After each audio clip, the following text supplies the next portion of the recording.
Yeah. Yeah, absolutely. Because it was a big pivotal point for me of like, man, I could go back to drinking, but I just came out of rehab. I thought I was finding myself, and I think I was finding myself. And that was a big pivotal point of, man, I could go back to drinking and go back to my dysfunctional world because now my world's really crumbling down with a second failed marriage poking me in the eye.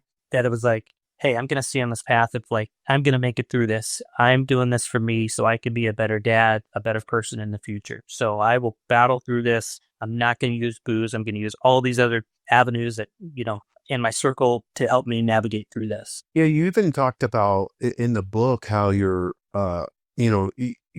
previous relationships, how they kind of, you even picked people that would amplify it. It was like you guys were like drinking partners. What drew you to those, or were they just drawn to you?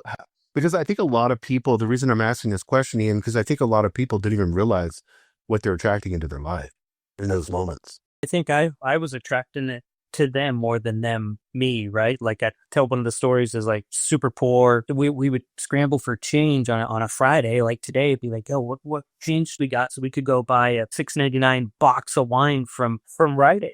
But I was the instigator of that, and people just kind of followed that. So I don't think there was one really. They were always by my side. I don't Yeah, think there that was makes. what one lead me. I was always the leader, the wolf pack, and I just had all these people coming along with me. Yeah, and it's such a fun time, and it feels so good because I was in the car business, and I had a manager that was that way, and it like in my hindsight, I saw how luckily I was single at the time, so that was easy. But it was the proverbial you work 6 7 days a week, you come in on your days off, and then everybody showed up after.